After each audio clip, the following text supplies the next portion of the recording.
Привет, друзья! Я сейчас иду по лесу, непонятно где, непонятно куда.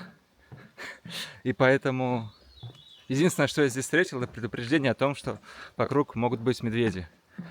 А, так что, чтобы медведь меня внезапно не заметил, и чтобы для него это не стало сюрпризом, надо производить много шума, звуков. Петь я уже устал, поэтому вот сейчас буду идти и рассказывать вам что-нибудь о себе. Давайте, во-первых, отвечая на ваши вопросы. Я получил много комментариев о том, что, мол, это не та жизнь, и которой нормальный человек живет. Что дальше делать ты будешь непонятно, ничего не добился, вот уже путешествуешь, тут все продал, а было ли что продавать и так далее. И вообще у тебя какой-то кемпер бомжатский. Рассказываю. Значит, 20 лет я проработал в IT. В Беларуси в крупной компании, потом в Америке, во многих крупных компаниях работал и с MTV, и с Ralph Lauren, и с этим самым, и с Dow Jones. В общем, многие были интересные клиенты. И наелся этой корпоративной жизнью, в общем, честно, потому что вокруг просто один бизнес, бизнес, бизнес. Очень мало человеческих отношений. Все друг другу красиво улыбаются. Бизнес-ланчи, бизнес-ужины. Надо быть со всеми приветливыми. Надо клиенту всегда угождать. Ну, в общем, это, конечно, классно. В 30 лет, в 25 лет, когда ты карьеру строишь. Но когда тебе уже пошел пятый десяток, когда начинаешь оценивать себя, и она мне вообще надо, это та жизнь, которую я хочу прожить. И где-нибудь потом с инфарктом или просто уже не имея возможности поднять пузо из-под стола, закончить свои дни. Потому что в 30 лет ты же как думаешь? Я сейчас поработаю, насобираю денег. Вот мне сколько? Мне много не надо там. 50 тысяч долларов, 100 тысяч долларов. Все. И дальше можно жить, наслаждаясь. А когда ты эти 100 тысяч долларов собрал, такой, да не, 100 тысяч долларов, что такое 100 тысяч долларов? Надо как минимум 200-300. Тогда уже себя будешь чувствовать спокойно, чтобы можно не работать. И так на бесконечности. Это будет продолжаться всю вашу жизнь. А потом зона комфорта, предсказуемость. В общем, это был один ответ на ваш вопрос, что денег я скопил, в принципе, достаточно, чтобы пожить, как минимум лет 5-7. Вот просто не зарабатывая ничего, только тратя. И даже после этого там что-то еще останется на развитие. Во-вторых, за это время, помимо скопленных денег, у меня куплена квартира в Америке. У меня дети учатся в американском университете, в платном, естественно. И это все я обеспечил. То есть на самом деле я человек очень прагматичный и педантичный. И хоть это выглядит очень странно, но я люблю все просчитывать, планировать. Поэтому прежде чем решиться сорваться с якоря, я все достиг того, чего я хотел в плане семьи, в плане быта, чтобы обеспечить, и чтобы никто потом криво на меня не посмотрел. Так что это есть все. То, что было свое, я все попродавал. Все это правда. Машина, там какое-то имущество, дорогие там эти часы, рубашки. Короче, все, что от корпоративной жизни осталось, я от всего этого избавился.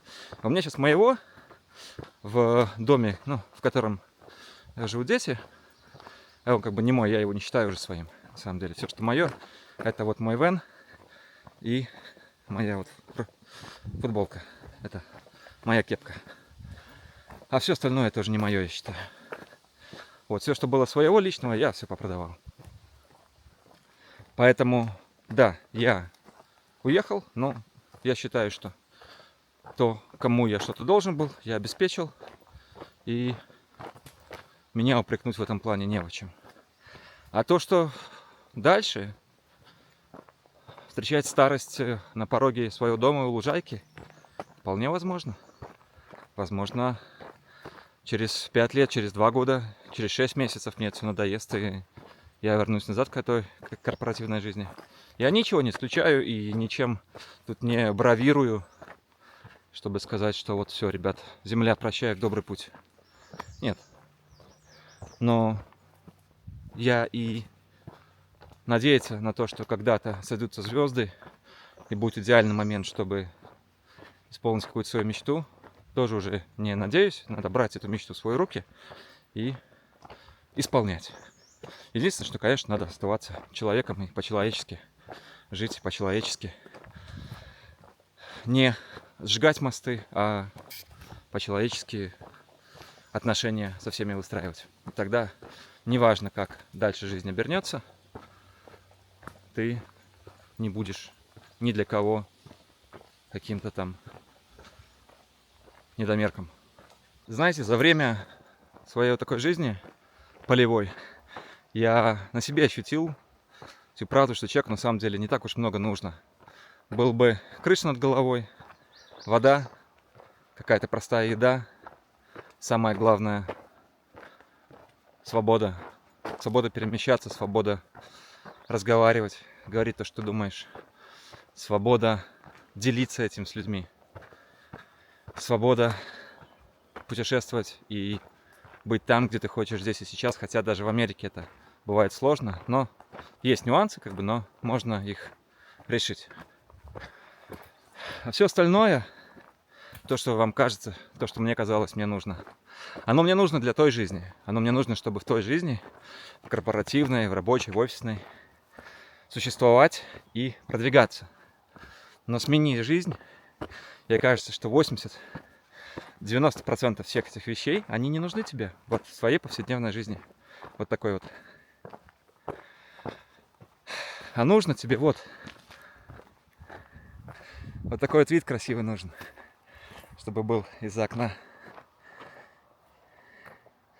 Чтобы воздух чистый был. Чтобы птицы пели. Чтобы душа радовалась. А ни одна корпоративная попойка, ни один ужин, ни одна премия квартальная тебе этого не даст. Как бы ты себя не обманывал.